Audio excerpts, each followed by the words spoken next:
Assalamualaikum warahmatullahi wabarakatuh. Halo sahabat Araniri TV, saat ini saya sedang berada di Aula Rektorat UIN Araniri di mana sedang berlangsungnya acara latihan kepemimpinan mahasiswa tarbiyah yang kedua pada tahun 2023. Dari Aula Rektorat UIN Araniri Banda Aceh, Sarah Guevara Aisyah, Araniri TV melaporkan.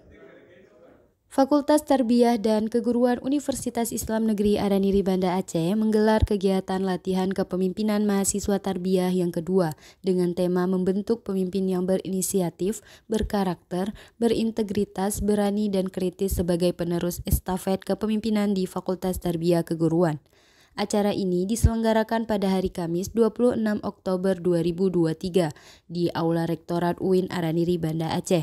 Dan kegiatan ini berlangsung selama 3 hari mulai dari Kamis 26 Oktober hingga Sabtu malam 28 Oktober 2023. Kegiatan ini turut dihadiri oleh Dekan Fakultas Tarbiyah Keguruan UIN Araniri Banda Aceh, Profesor Safrul Muluk SAG MA MID PhD, dosen Fakultas Tarbiyah Keguruan lainnya, dan juga narasumber, serta dihadiri pula oleh Ketua SEMA Fakultas Tarbiyah Keguruan dan beberapa ormawa lainnya di bawah naungan Fakultas Tarbiyah Keguruan UIN Araniri, dan juga 40 peserta yang terdiri dari mahasiswa Fakultas Tarbiyah Keguruan UIN Araniri Banda Aceh.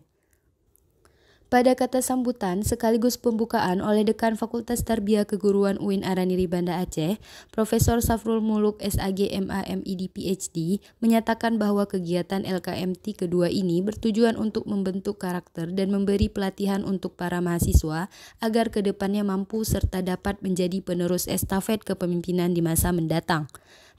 Pada sesi wawancara, Dekan Fakultas Tarbiyah Keguruan berharap bahwa acara ini tersukseskan dengan baik untuk para mahasiswa bisa mendapatkan pengalaman dan ilmu tentang kepemimpinan. Halo sahabat Araniri TV, saat ini sudah ada bersama saya seorang narasumber yang sangat luar biasa, yaitu Bapak Profesor Safrul Muluk SAG MA MID PhD. Assalamualaikum Bapak. Waalaikumsalam warahmatullahi wabarakatuh. Baik, langsung saja untuk pertanyaannya Bapak, kira-kira apa sih sebenarnya tujuan dari dilaksanakan latihan kegiatan kepemimpinan ini?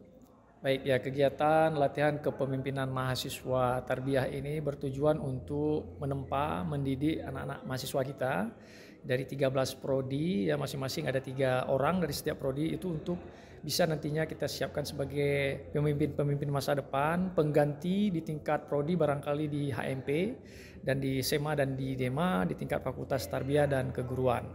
Jadi kegiatan ini diadakan setiap tahun. Kita mengundang narasumber pemateri dari berbagai latar belakang, praktisi juga ada akademisi. Ya, hari ini ada Pak Tuanku Muhammad ya dari DPRK, kemudian juga ada Pak Febri ya sebagai Master of Training. Jadi ini semua untuk kita persiapkan estafet ke depan untuk menggantikan abang-abang letting mereka nantinya. Baik, untuk harapan Bapak nih atas terlaksananya acara latihan kepemimpinan ini. Ya, harapan kami tentunya acara ini berjalan dengan baik dan sukses selama 3 hari dan anak-anak kami ini bisa mendapatkan pengalaman, ilmu dan case tadi yang bisa menempa, memberikan bekal bagi mereka nantinya untuk menjadi calon-calon pemimpin di masa depan. Baik, terima kasih Bapak. Selanjutnya, Ketua SEMA Fakultas Tarbiyah Keguruan Rizky Muhammad Ryan berharap dengan adanya kegiatan ini dapat melahirkan kader pemimpin yang berkualitas. Terakhir, Ketua Panitia Alfi Al-Mudawali berharap semoga para peserta bisa menjadi pemimpin-pemimpin yang baik ke depannya. Sarah Guevara Aisyah, Araniri TV melaporkan.